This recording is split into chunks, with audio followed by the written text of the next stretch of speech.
দেশের ভেতরে চুপিসারে তৈরি হচ্ছে এক ভয়ঙ্কর ষড়যন্ত্র। একটি গোপন সংগঠন গড়ে তুলেছে নিউক্লিয়ার অস্ত্র।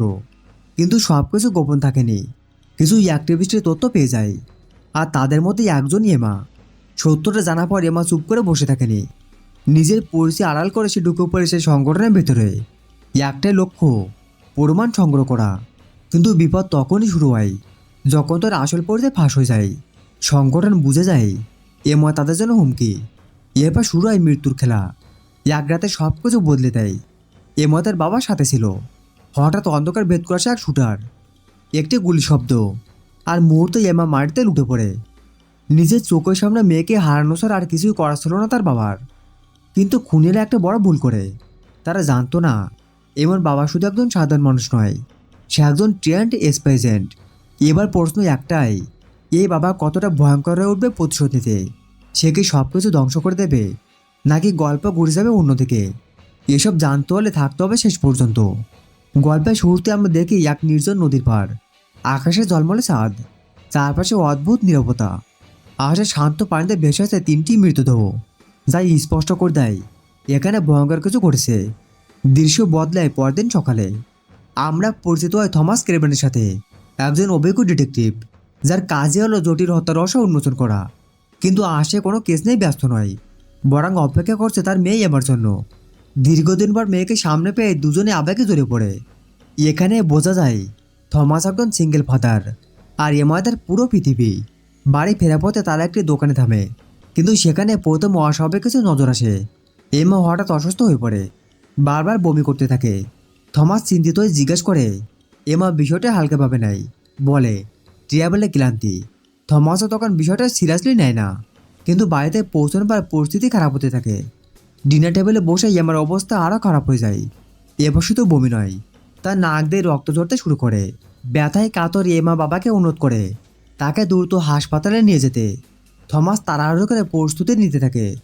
ঠিক তখনই এমা কাঁপা গলায় বলে, বাবা, তোমাকে আমার কিছু বলার আছে। কিন্তু সময় তখন তাদের পক্ষে ছিল না। দুজন যখন ঘর থেকে বেরোয় গাড়ির দিকে যাচ্ছে, ঠিক সেই মুহূর্তে অন্ধকার থেকে বেরিয়ে আসে এক মুখোশধারী আততায়ী। একটি গুলি, সব কিছু শেষ। এমা দরজা ভেঙে ভেতরে পড়ে যায়। থমাস কিছু বুঝে ওঠার আগেই খুনি পালিয়ে যায়।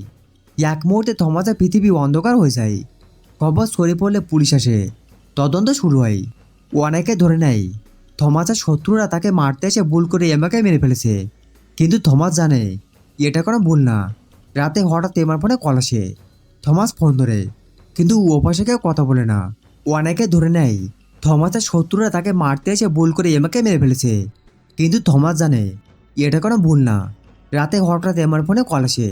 থমাস ফোন ধরে, কিন্তু ওপাশে কেউ কথা বলে না। কিছু চোখের নিরাপত্তায় কল কেটে যায়।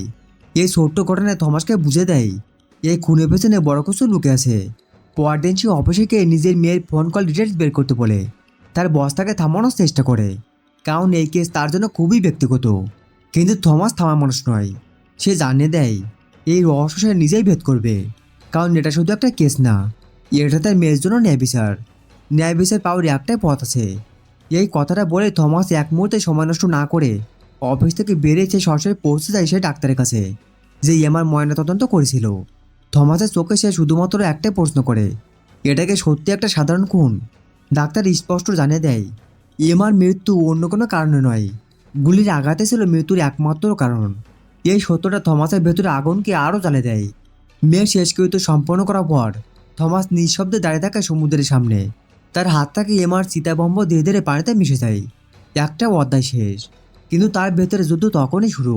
সেই রাতে থমাস বসে এমার ঘরে। চারপাশে ছড়ে থাকা স্মৃতিগুলো যেন তাকে বারবার ভেঙে দিচ্ছিল। পুরনো ব্যাগপত্র ঘাটতে ঘাটতে হঠাৎ তাড়াতে আসে একটা অ্যালার্ম পার্স। পার্সটা খুলতে সে থমকে যায়। ভেতর ছিল একটি কোম্পানি আইডি কার্ড, নর্থমোর। থমাস বুঝতে পারে এমা এই কোম্পানিতে কাজ করত। কিন্তু আসল চমকটা তখনই বাকি ছিল। পার্সের একদম নিচে লুকানো ছিল একটি কাস্টমাইজ পিস্তল। এই পিস্তলটা দেখে থমাসের মাথায় সবকিছু পরিষ্কার হতে শুরু করে। এটা কোনো ভুল খুন না, এমআই ছিল আসল টার্গেট। এমা জানতো কেউ তাকে অনুসরণ করছে, তাই নিজের সুরক্ষার জন্য সে অস্ত্র বহন করছিল। মানে সে এমন কিছু জেনে গিয়েছিল যার জন্য তাকে নিজের জীবন দিতে হয়েছে। পরদিন সকালে থমাস পিস্তলটির সিরিয়াল নাম্বার ট্র্যাক করে। সেখান থেকে একটি নাম উঠে আসে, ডেভিড। ঠিক তখনই থমাসের মনে পড়ে যায় গত রাতে সেই রহস্যময় ফোন কল। সব কিছু মিলে সে নিশ্চিত হয় ডেভিড এই ঘটনার সাথে জড়িত। সময় নষ্ট না করে থমাস সরাসরি চলে যায় ডেভিডের বাড়িতে। দরজায় কড়া নাড়লেও ভেতর থেকে কোনো সাড়া পাওয়া যায় না। কিন্তু থমাস বুঝতে পারে ভেতরে কেউ আছে, আসে ভয় পাচ্ছে। অবশেষে থমাস নিজের দক্ষতা ব্যবহার করে দরজার লক খুলে ফেলে, কিন্তু ভেতরে ঢোকার আগে সে বন্দুক প্রস্তুতি রাখে। ঠিক তখনই অন্ধকার থেকে ডেভিড ঝাঁপে পড়ে। কয়েক মুহূর্তে লড়াই, তারপর থমাস সহজে তাকে কাবু করে ফেলে। ডেভিডকে বেঁধে পড়ার পর থমাসের চোখে পড়ে ঘরে কোণে রাখা এক ছবির দিকে। ছবিটা দেখা যায় এমা ডেভিড একসাথে হাসি মুখে। এই দৃশ্যটা সব কিছু বদলে দেয়। থমাস বুঝে যায় ডেভিড কোনো শত্রু না, সেই এমার খুব কাছের মানুষ। থমাস ডেভিডকে ছেড়ে দেয়। রাগ আর কষ্ট মিশানো কণ্ঠে জিজ্ঞাসা করে, তুমি তাকে বন্দুকটা কেন দিয়েছিলে? ডেভিড ভেঙে পড়ে। সে জানায় এমা কয়েকদিন ধরে ভয় পাচ্ছিল, কেউ তাকে অনুসরণ করছিল, তাই আত্মরক্ষার জন্য সে নিজের রিভলভারটাই আমাকে দিয়েছিল। এরপর ডেভিড এমার সাথে সম্পর্কিত সব কিছু থমাসের হাতে তুলে দেয়। ডকুমেন্টস, তথ্য, এমনকি এমার অ্যাপার্টমেন্টের চাবিও। থমাস আরও কিছু জানার চেষ্টা করলেও বুঝতে পারে ডেভিডে বেশি কিছু জানে না। তাই সে সোজা চলে যায় এমার অ্যাপার্টমেন্টে। ঘরে ঢুকে শুরু হয় তল্লাশি। হঠাৎ তার চোখে পড়া এক অদ্ভুত যন্ত্র, একটি রেডিয়েশন ডিটেক্টর। এটা দেখে থমাসের সন্দেহ আরও গভীর হয়। সে একটি অদ্ভুত পরীক্ষা করে। এমা স্মৃতি হিসেবে রাখা একগুচ্ছ চুল সেই মেশিনের সামনে ধরে, আর তখন এই মেশিনে কাটা অস্বাভাবিকভাবে কাঁপতে শুরু করে। থমাস বুঝতে পারে এই কেস মোটেও সাধারণ কিছু না, এটা কোনো ব্যক্তিগত প্রতিশোধ না, এর পেছনে আছে বড় ধরনের জাতীয় ও আন্তর্জাতিক ষড়যন্ত্র। থমাস দাঁড়িয়ে দাঁড়িয়ে মনে করতে থাকে এমার শেষ কথাগুলো। তার সন্দেহ কখনো ডেভিডের দিকে যায়, আবার কখনো সে রহস্যময় কোম্পানি নোমরের দিকে, কিন্তু এখনও সে নিশ্চিত হতে পারছে না আসল শত্রুকে। এদিকে অন্যদিকে গল্পে আসা এক নতুন চরিত্র, একজন ইনফর্মার। সে দেখা করে ব্রিটিশ কনসাল্টের একজন গুরুত্বপূর্ণ ব্যক্তির সাথে। সেখান থেকে বেড়েছে এক ভয়ঙ্কর সত্য, নোমর কোম্পানি সরকারি গবেষণা আড়ালে গোপনে তৈরি করছে পারমাণবিক অস্ত্র। আর এই পুরো অপারেশনের পেছনে আছে এক ক্ষমতাশালী ব্যক্তি, জ্যাক বেনেট। বাইরে থেকে তারা নিজেদের গবেষণা প্রতিষ্ঠান বলে পরিচয় দেয়, কিন্তু আড়ালে চলছে ভয়ঙ্কর সব অবৈধ কাজ। এবং এই সত্যটা জেনে গেছিল এমা। একজন অ্যাক্টিভিস্ট হিসেবে সে গোপন সে কোম্পানিতে ঢুকে পড়েছিল, কিন্তু ধরা পড়ে যাওয়ার পর তারা পরিণতি ছিল নিশ্চিত, তাকে সরিয়ে দেওয়া। এদিকে থমাস এখনও তদন্ত চালিয়ে যাচ্ছে। ফোন রেকর্ড ঘেটে সে খুঁজে পায় আরেকটি নাম, মেলিসা। এমার সাথে যার একাধিকবার কথা হয়েছিল। থমাস সঙ্গে সঙ্গে তাকে ফোন করে দেখা করার জন্য। মেলিসা প্রথমে সরাসরি না করে দেয়, সে থমাসের সাথে দেখা করবে না। কিন্তু সব কিছু বদলে যায় যখন থমাস জানায় আমার মেয়েকে খুন করা হয়েছে। এই কথা শোনা মাত্রই মেলিসা স্তব্ধ হয়ে যায়। তার কণ্ঠে ভয় স্পষ্ট হয়ে ওঠে এবং শেষ পর্যন্ত সে দেখা করতে রাজি হয়। এর মাঝে থমাস আরেকটা বড় পদক্ষেপ নেয়। সে সরাসরি চলে যায় নোমর কোম্পানিতে এবং মুখোমুখি হয় জ্যাক বেনেটের সাথে। থমাস নিজেকে পরিচয় করে দিয়ে বলে তার মেয়ে ইয়ামা এখানে কাজ করতো এবং তাকে গুলি করে হত্যা করা হয়েছে। সে শুধু একজন বাবা না, একজন ডিটেকটিভও। কিন্তু জ্যাক বেনেট খুবই ঠান্ডা মাথা খেলোয়াড়। সে বিন্দুমাত্র বিচলিত না হয়ে জানিয়ে দেয় এমা ছিল একজন সাধারণ কর্মচারী, তার মৃত্যুর সাথে কোম্পানি করার সম্পর্ক নেই। এরপর সে আর একটা কথা না বলে বাড়িতে ফিরে আসে। এবার সে একটা কঠিন সিদ্ধান্ত নেয়। সেই এমা সব কাপড় পরে দিতে শুরু করে, কারণ সে বুঝে গেছে এগুলো ভয়ঙ্কর রেডিয়েশনে আক্রান্ত। ঠিক সেই সময় তার মনে হয় কেউ তার পেছনে দাঁড়িয়ে আছে। থমাস সঙ্গে সঙ্গে বন্দুক তাক করে ঘুরে দাঁড়ায় আর দেখে সেখানে নিশ্চিন্তে বসে আছে ডেরিয়াস জেটবুর্গ। ডেরিয়াস এমন এক তথ্য দেয় যা পুরো কেসটা বদলে দেয়। সে জানায় এমাকে শুধু খুন করা হয়নি, তাকে সন্ত্রাসী হিসেবে প্রেজেন্ট করার পরিকল্পনা করছিল। এবং এমা একা না, তার সাথে আরও তিনজন তরুণ অ্যাক্টিভিটিসে একশত জানার কারণে টার্গেট হয়েছিল। তাদের রেডিয়েশনের মাধ্যমে ধ্বংস করা হয়, তারপর খুন করে নদীতে ফেলে দেওয়া হয়। ঠিক সেই তিনটা লাশ যা আমরা গল্পের শুরুতে দেখেছিলাম। তবুও একটা প্রশ্ন থেকে যায়, এ মঠে কী জেনেছিল যার জন্য তাকে এত নিষ্ঠুরভাবে সরিয়ে দেওয়া হলো? পরদিন থমাস আবার যায় ডেভিডের কাছে। সে জানতে চায় বাকি তিনজন কারা ছিল। ডেভিড জানায় তারা সবাই নোমরের দুর্নীতি প্রমাণ সংগ্রহ করছিল, কিন্তু একটা বিষয় এখনও রহস্য। এই সতর্ক থাকার পরেও তার কীভাবে রেডিয়েশনের শিকার হলো। থমাস চলে যাওয়ার আগে ডেভিডকে তার পিস্তল ফিরে দেয়, তার সাবধানে থাকতে বলে। কিন্তু কিছুক্ষণ পর আসে ভয়ঙ্কর খবর, ডেভিড আত্মহত্যা করছে নিজের বন্দুক দিয়েই। আসলে ডেভিড মানসিকভাবে ভেঙে পড়ছিল। সে বুঝে গেছিল এই খেলা থেকে সে বাঁচবে না। এই ঘটনা থমাসকে আরও কঠিন করে তোলে। এখন থমাস আর ডেভিড প্রায় একসাথে কাজ করছে। দীর্ঘ আলোচনার পর তারা জানতে পারে স্যান্ডারম্যান নামে এক প্রভাবশালী আইনজীবীর কথা। মৃত্যুর আগে এমআই লোকটির সাথে দেখা করতে গিয়েছিল। থমাস সোজা চলে যায় তার চেম্বারে, কিন্তু স্যান্ডারম্যান খুবই অদ্ভুতভাবে চুপ থাকে। কারণ পরিষ্কার, সে নোমরের লিগ্যাল অ্যাডভাইজার। সত্য লুকানো তার কাজ। এবার থমাস দেখা করে মেলিসার সাথে এবং এখানে গল্প না এক বিশাল মোড়। মেলিসা কাঁপতে কাঁপতে জানায় এমা কোনো ছোটোখাটো অপরাধী না, সে দেশের সর্বোচ্চ স্তরে দুর্নীতি ধরে ফেলেছিল। সে বলে এমা তাকে ফোনে জানিয়েছিল যে কেউ তাকে অনুসরণ করছে, এমনকি সে নিজের শরীরের ভেতরে রেডিয়েশন অনুভব করছিল। থমাস অবাক হয়ে জিজ্ঞাসা করে এতদিন তুমি এসব লুকিয়েছিল কেন? মেলিসা তখন তাকে বলে তার 13 বছরের মেয়ে আছে, সে একজন সিঙ্গেল মা, আর নিজের সন্তানের নিরাপত্তার জন্য সে এতদিন চুপ ছিল। সব কিছু বলার পর মেলিসা থমাসের হাতে একটা খাম তুলে দেয়। কিন্তু রাস্তা পার হওয়ার সময় হঠাৎ করে একটা দ্রুত গাড়ি এসে তাকে ধাক্কা দেয়। এটা কোনো দুর্ঘটনা ছিল না, এটা ছিল স্পষ্ট হামলা। থমাস দেরি না করে তাকে হাসপাতালে নিয়ে যায়। ডাক্তাররা তার জীবন বাঁচাতে বাধ্য হয় তার একটি পা কেটে ফেলতে। বাইরে এসে থমাসের খাম খুলে ভেতরে একটি চিঠি। এটা ছিল এমার মৃত্যুর আগ পর্যন্ত রেকর্ড করা জবানবন্দি।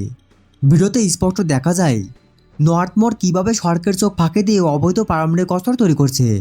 এই প্রমাণ নিয়ে থমাস যায় সিনেটর জিম পাইথনের কাছে, কিন্তু সাহায্য তো দূরে কথা। জিম উল্টো তাকে ভয় দেখায়। সে বলে নর্থমোরের বিরুদ্ধে যাওয়া মানে নিজের মৃত্যু ডেকে আনা।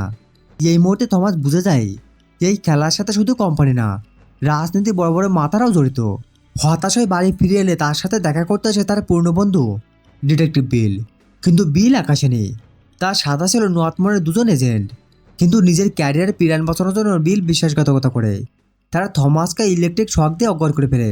এরপর তাকে নিয়ে যাওয়া হয় নর্থমোরের গোপন অন্ধকার করে। থমাসের জ্ঞান ফেরার পর সে বুঝতে পারে এ বয়সে নিজেই শিকার। অন্ধকার ঘরের ভেতর ধীরে ধীরে থমাসের থেকে এগিয়ে আসে সে ভয়ঙ্কর মুখোশধারী মানুষ। পরিস্থিতি পুরোপুরি তার বিরুদ্ধে ছিল। তার হাত বাঁধা শরীর দুর্বল, তবুও থমাস হাল ছাড়া মানুষ না। সঠিক মুহূর্তে অপেক্ষা করছে, আর সুযোগ পেতে নিজের বুদ্ধি ট্রেনিং কাজে লাগিয়ে হঠাৎ আক্রমণ করে বসে। কয়েক সেকেন্ডের লড়াই, তারপর ঘাতক মাটিতে লুটে পড়ে। থমাস দ্রুত নিজেকে মুক্ত করে এবং কোনোভাবে সেখান থেকে পালিয়ে যায়। বাড়িতে ফিরে আসে পরে তার শরীর ভেঙে পড়তে শুরু করে। হঠাৎ করে সে অসুস্থ হয়ে পড়ে এবং রক্তবমি শুরু হয়, ঠিক এবার মতো। আয়নার সামনে দাঁড়িয়ে সে নিজেকে দেখে, মুখ ফ্যাকাশে, শরীর দুর্বল। তখন পরিষ্কার হয়ে যায় তাকেও এই বিষে আক্রান্ত করা হয়েছে, যেটা ধীরে ধীরে আমাকে মেরে ফেলেছিল। থমাস বুঝে যায় তার হাতে আর খুব বেশি সময় নেই, আর সেই কারণে সে সিদ্ধান্ত নেয় মরার আগে সব শেষ করে যাবে। হাতে বন্দুক তুলে নিয়ে সে রওনা দেয় জ্যাক ব্যান্ডের সুরক্ষিত প্যাকসাথে দিকে। আর এটা কোনো তদন্ত না, এটা ছিল এক বাবার শেষ যুদ্ধ। প্যাকসাথে ঢুকে সে একে একে সব সিকিউরিটি গার্ডকে পরাস্ত করতে থাকে। তার প্রতিটি গুলিতে ছিল রাগ, যন্ত্রণা, প্রতিশোধের আগুন। অবশেষে খুঁজে পায় সেই মানুষটাকে যে এমার পর গুলি চালিয়েছিল। থমাস তাকে চিনে ফেলে, আর কোনো দয়া না দেখে নির্মমভাবে তাকে শেষ করে দেয়। এবার সে পৌঁছে যায় জ্যাক ব্যান্ডের সামনে। দুজনের চোখে চোখ পড়তে শুরু হয় শেষ লড়াই। গুলির শব্দে কেঁপে ওঠে পুরো জায়গা। দুজনে আহত হয়, কিন্তু জ্যাকের অবস্থা দ্রুত খারাপ হতে থাকে। ঠিক সেই সময় থমাস সুযোগ নেয়। সে জোর করে জ্যাককে সে বিষাক্ত তরল পান করায়, যেটাতেই আমাকে ধীরে ধীরে মারা হয়েছিল। জ্যাক যন্ত্রণা ছটফট করতে করতে উপরের দিকে পালানোর চেষ্টা করে, কিন্তু থমাস থামেনি। সে তার পিছু নেয়। উপরে পৌঁছে থমাস ঠান্ডা কণ্ঠে বলে এবার তোমার শেষ। একটি নির্ভুল গুলি সরাসরি গলায়। জ্যাক ব্যান্ডটা এখানেই শেষ। অন্যদিকে একটি গোপন মিটিংয়ে জিম, ডেরিয়াস এবং আরও কয়েকজন জড়ো হয়। জিম ঘোষণা করে এই পুরো ঘটনাকে যে কোনো মূল্যে চাপা দিতে হবে। এখানে সন্ত্রাসী বানের সব প্রমাণ ধ্বংস করা হবে। কিন্তু ডেরিয়াস তখন বুঝে গেছে আইনের মাধ্যমে এই অন্যায়ের বিচার সম্ভব না। তা সে নিজের সিদ্ধান্ত নেয় ঠান্ডা মাথায়। সে জিম এবং তার দুর্নীতিগ্রস্ত সঙ্গীদের গুলি করে হত্যা করে। ঘর থেকে বের হওয়ার সময় তার সামনে পড়ে এক সিকিউরিটি গার্ড। ডেরিয়াস জানতে পারে লোকটার ছোট সন্তান আছে। এই মুহূর্তে সে এখনও নিরাপদ রক্ত জড়তে চায় না। সে নিজের বন্দুক নামে ফেলে এবং গার্ডের গুলিতে নিজেকে সঁপে দেয়। অন্যদিকে হাসপাতাল বেডে শুয়ে আছে থমাস।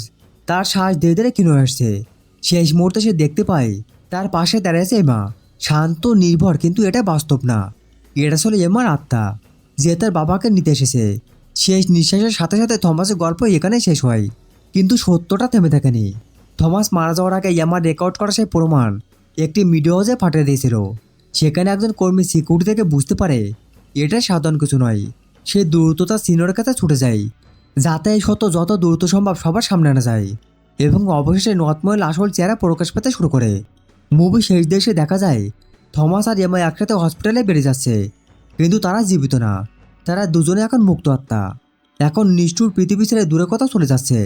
এভাবে শেষ হয় এই গল্প, এক বাবার প্রতিশোধ আর সত্যের জয়। কেমন লাগলো আজকের গল্পটা অবশ্যই কমেন্ট করে জানিও। আর যদি এমন গল্প আরও দেখতে চাও তাহলে চ্যানেলটা সাবস্ক্রাইব করতে ভুলবে না।